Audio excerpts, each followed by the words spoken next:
going live so my crew could see. That's dope. So, okay, my name is Kenny Cantrill. I'm 32.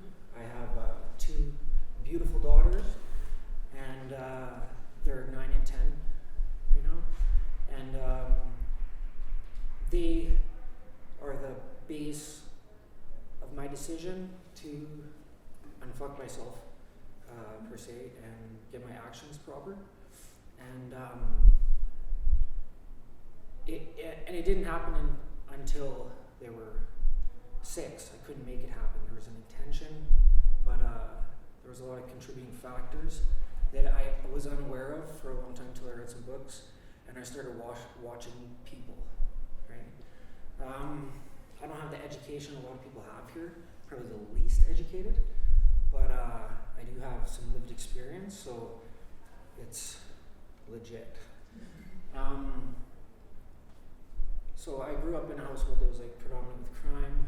My dad was in the world's biggest biker gang, and he was pretty volatile individual. And so like I grew up around a lot of like internal family conflict, and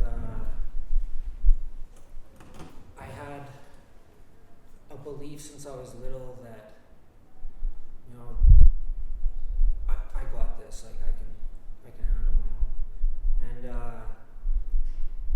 that probably came from my father.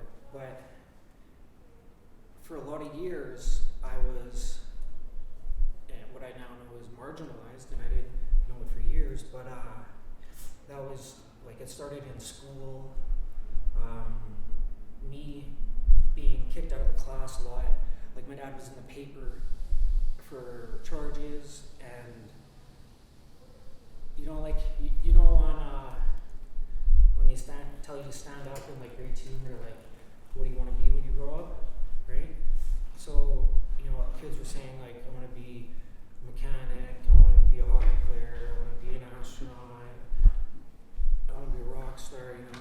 And like I grew up on like gangster flicks, and my older brother listened to a lot of like Wu-Tang, and like, so I was down with that shit too, right? And it now I realize like it impressed my subconscious mind, right? Because we're impressionable till 12, until we get a case of the fuck yous and have our own identity and whatever, right? But it's still impressionable, just not as much. But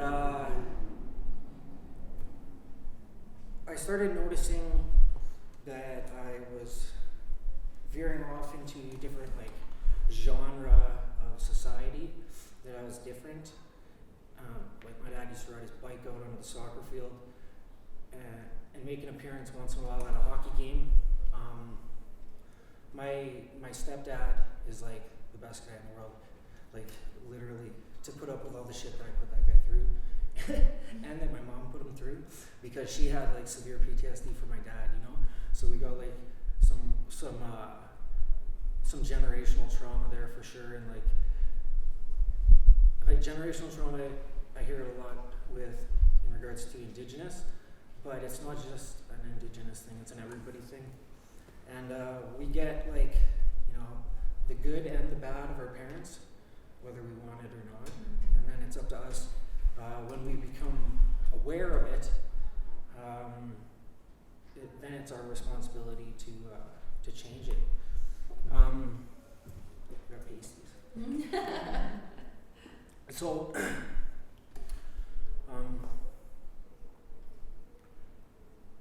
you know, people only do the best they can at their current level of awareness, and so I use that to stop me from like making any judgments on people, and you know, I try to do that with myself too, but I'm my own like worst enemy, always have been, and I would get myself into like the stupidest trouble growing up, like, you know, shooting somebody with a slingshot at school.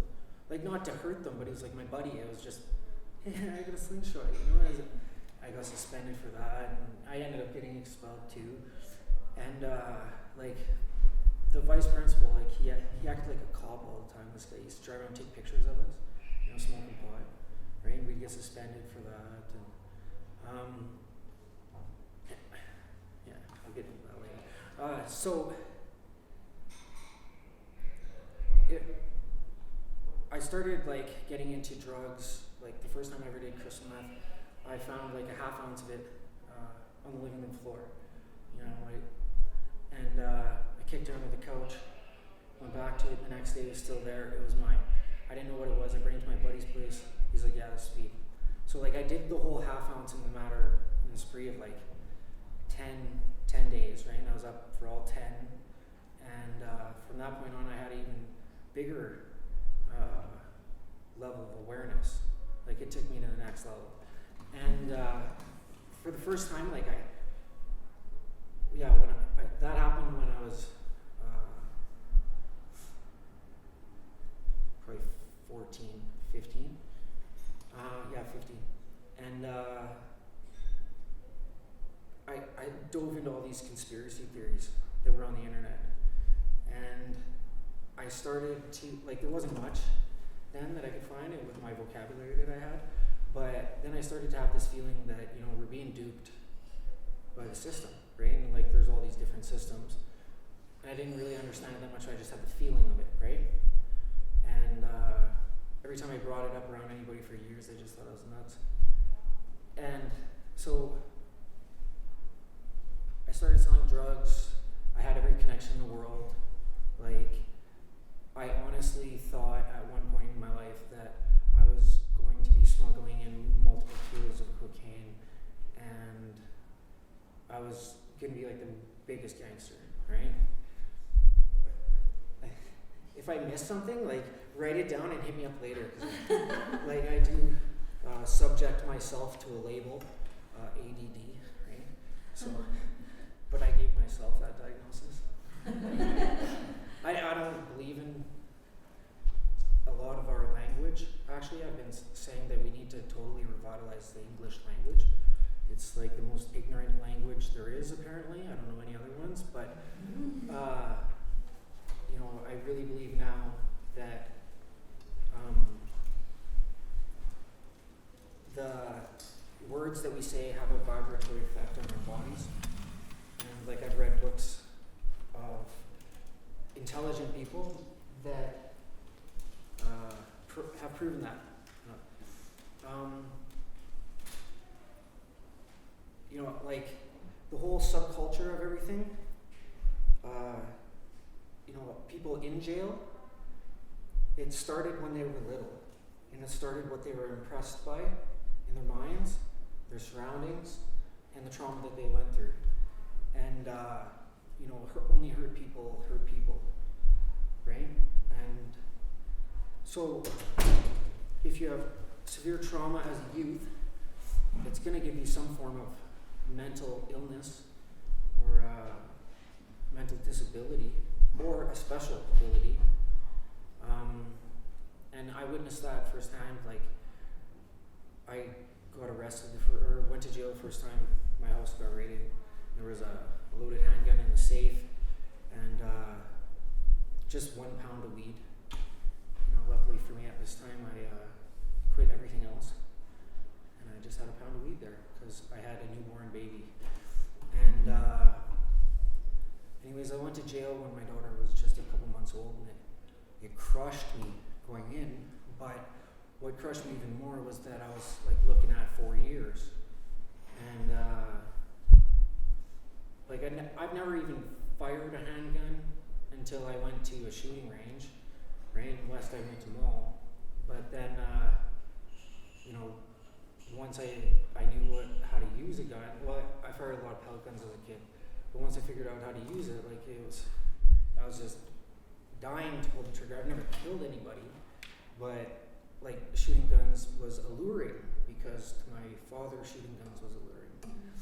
And you know, I like to call that the John Wayne effect. There's like a whole couple generations of males that have like this bravado, and I attribute that to too many cowboy movies. But so I go to jail, and I was in and out of jail for 11 years. So I've done 7 years like inside, and it was all provincial. Every time I got caught, I either did enough time provincial in the remand until I went to trial, and then I would go to trial and get like an additional community sentence, or another sentence that's under 2 years and be in provincial. So there's federal and provincial, and 2 years is like the defining mark in Alberta. It's different in BC though. But in jail, like we keep, I'd say like 70% to 80% Indigenous, like in all the provincial institutions, and I'd say like 99.999% of them have mental illness, maybe just undiagnosed, and it may not be consistent all the time, but there's definitely episodes of it, because everybody in there has trauma, some form of it, and it affects them in various ways, and some seek out medication because we were brought up and programmed by medication commercials, and our parents giving us medication, doctors giving us medication that they don't even know what the fuck they're doing. And like I've gone to see a psychiatrist when I was in jail, and right away she tried to push serotonin on me, like, or no serotonin, huh? Go ahead. No, the antipsychotic, Seroquel, yeah, Seroquel. And like, I used to take Seroquel when I did a lot of cocaine. It was the only thing that would knock me right out. But if I took it when I was sober, I would get like the worst case of restless leg syndrome ever. Like, not sleeping a wink all night because my legs are jumping out of the skin. And after I did it sober, I never did it again. I'm like, oh, this is gonna really be bad for your nervous system. It's gonna be bad for like everything, right? And then I heard later that the chemical compounds that are in Seroquel, like, and other antidepressants, is a fluoride compound. So, now I'm tripping out about brushing my teeth every morning, and I'm drinking the water that I've been drinking. Yeah, they just it was in the newspaper the other day. They closed down one community's in Edmonton, their fluoride in their water. What about the rest of the country? Like, I don't know, does it not calcify the pineal gland? I know it's not related right now, but when I was in jail, the first time ever seeing restorative justice was on a unit called boot camp. There's two of them, 1A and 1B in the Edmonton remand. You can Google it and find a news thing done by Global News. They went in there and they interviewed the men. What they do there is it's ran by ex-military guards, and they enforce structure and integrity, and you work out every day for an hour in the morning, 5 days a week, and you take programming while you're in there. And I gotta, give credit. A gentleman named Howie Hoggins donated like a whole bunch of books to these units. And this was the last time that I was in jail that I was in one of these units. And like, I can go on for days and days and days about the traumas of being in the institution. I'm sure you guys have already heard enough. But like, in the span of a month, you're probably showing some other guy your butthole like 20 times, like on the low end, 15, and I don't want to show this guy my butthole. So there's a lot of trauma coming out of there too, and like, you see people get really hurt. Like, really hurt. I've seen guys, he got jumped by 3 guys and his head was stomped on the side of the toilet, and it was literally like out like a rugby ball. Like, I didn't know how his skull didn't crack, or like, he looked like Quasimodo, but like worse off the cartoon, right? And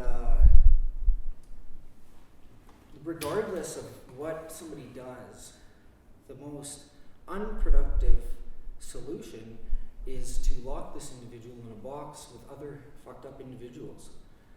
And especially when there's like 70 guys on a unit and you spend the majority of your day gob shitting and socializing around the coffee pot because you have absolutely nothing to do. Now, again, right, we're only subject to what we're programmed with, right? So now we're sending somebody who's got trauma and issues and anger and devious plans to stick it to the man, they think, right? They think everybody's out to stick it to the man. And, this is like my thing I've been saying now for years. Real gangsters don't hide from the system.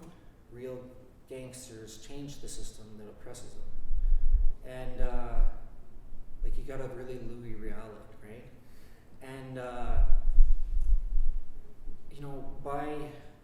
by contributing to crime, and this is a message that I'm passing on now to all my friends, right? Because this is, for me, now I'm on the other side of the fence. Last weekend I met the chief of police. I shook his hand and pitched him an idea, and I wouldn't show up till he gave me his business card.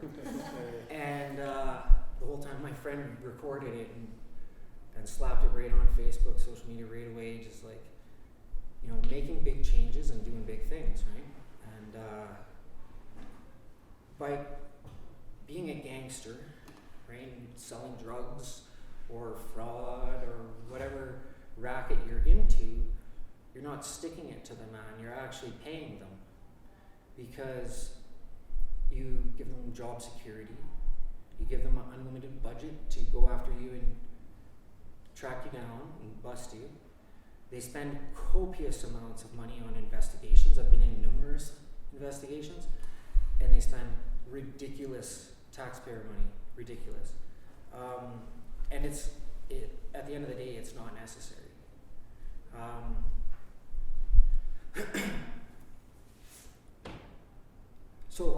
I'll go back to boot camp. On boot camp, with those books that they had, I had books like, Wayne Dyer and Tony Robbins and all your self-development, trendy guys, and I had some spiritual growth books like Shakti Goin, and I had a whole bunch of books from the turn of the century when they had a lot of the metaphysical stuff, and there was some cellular biology books. There was lots of good books, right?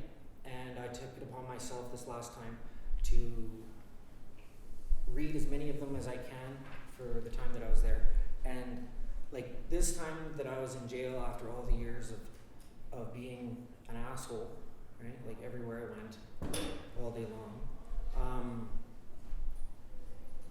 I wanted to better myself. After growing up with such a imbecile as a father, and I hate to bash him like that, but he still doesn't get it, and so I just gotta rub his nose in it and show him how to do it, right? But change is possible. Change is possible in all areas, and if you want to change the justice system, it's, in my opinion, it's going to have to start in the trenches. It's going to have to start with the entirely new socioeconomic category of people. It's below poverty. It's below destitute almost, because we're lacking, the main thing on Maslow's hierarchy of needs, is relationships, right? Because our parents were uneducated, and there's another system that duped us from the start about relationships, right? Or money. Hey, let's really fuck with these guys. They say, let's start a school system and let's not teach them anything about money. There you go. And don't you think it's weird how all the people that try to go public about how fucked up the system gets murdered or killed themselves? so if I ever go missing, just know that, or if I ever kill myself, I did not commit suicide, okay?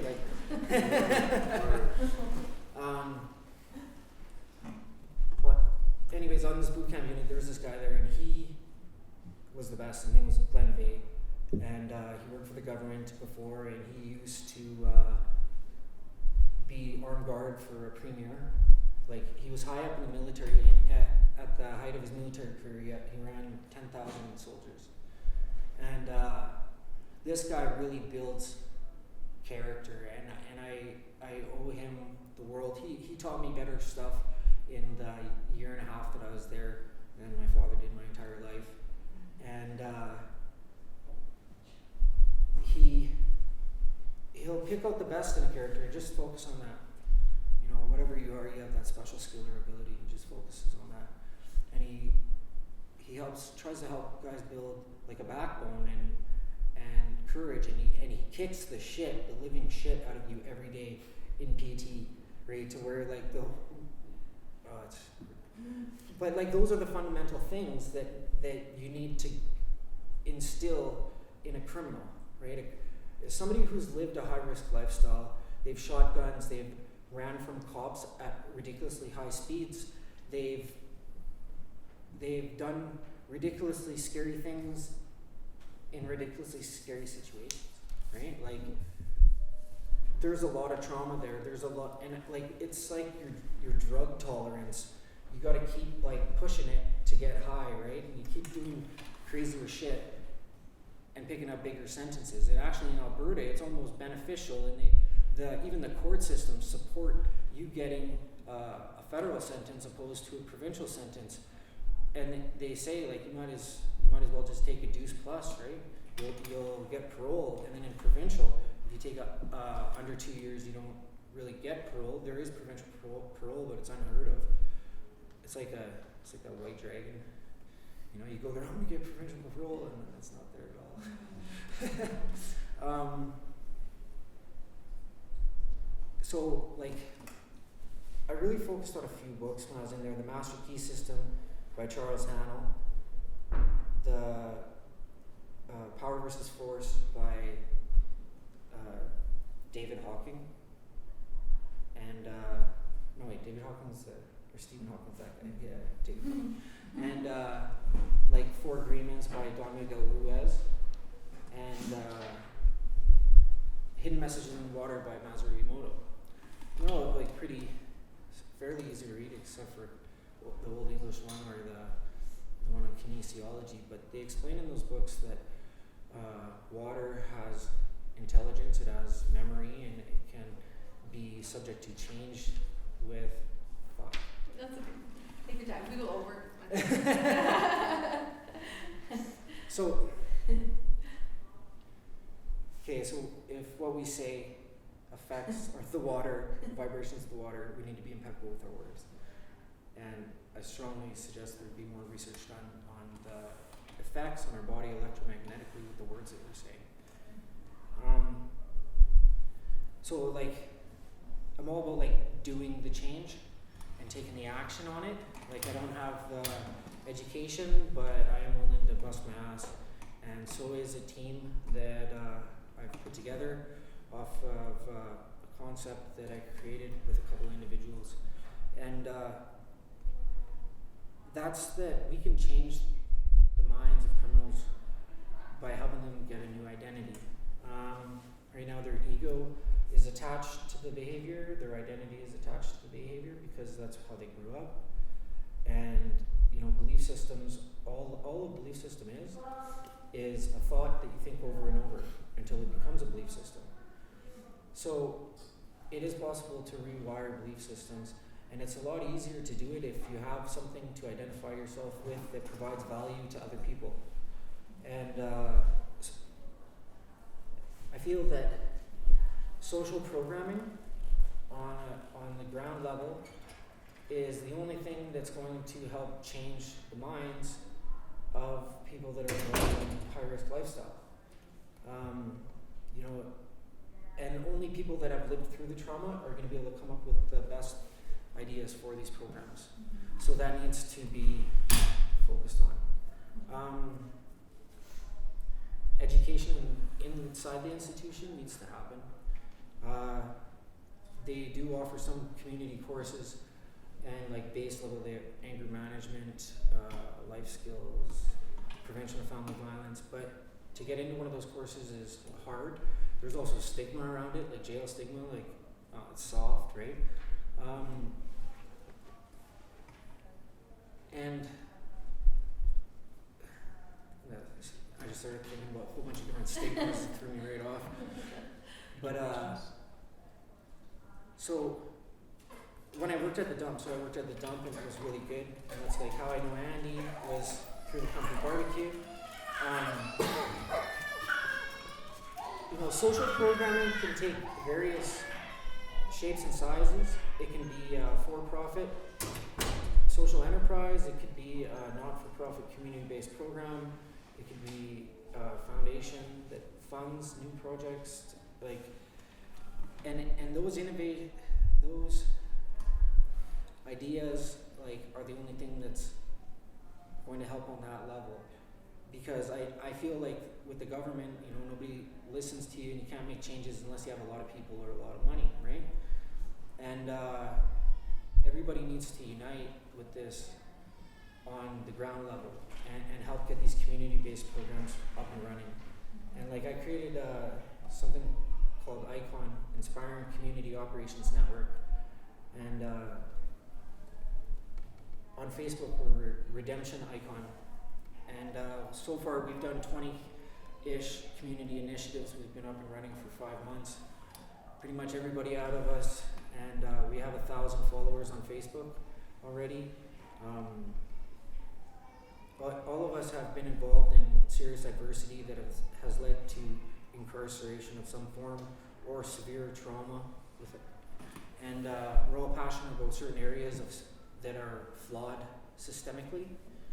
And we're all working to come up with our own ideas for social programming and utilizing our resources as they come. And they're coming quick. But the concept of ICON is to provide value to the community through altruism. And by doing so, there's a lot of healing from trauma. And you make measurable, tangible results. Like we impact the community in a measurable way, and that gives, like, you know, the self-gratification that one needs coming out of jail. You know, coming out of jail with pieces of shit in our own minds, and that's something that we've battled with, whether they show it or not, right? And but then, you know, go back to being impeccable with your word, right? And you gotta keep reinforcing new belief systems. You know, like straight up affirmations work. I don't care what anybody says. Like when I was in jail, after reading a book, Magical Path, I wrote down an ideal scene exercise that I was a personal trainer, tattoo artist, public speaker for my own organization and others. And I said I worked with this one guy. I created this other business that was a self-development program, and it was just an essay, right? Like a 3-page scribble in a notebook, and 90% of it has come true, plus a lot more 2 years into it, right? And often now, like, I mentor a lot of people that are in jail, and I give them simple advice. Like I walk them through that process that I went through that is working. So like ICON, like our first initiative we did, we went and picked up needles in the hood, because with the safe injection sites there's copious amounts of needles in inner city in Edmonton. I don't know where it is where you guys are from, but that was a strong realization to what we contributed to as drug dealers, and there's a lot of healing in that.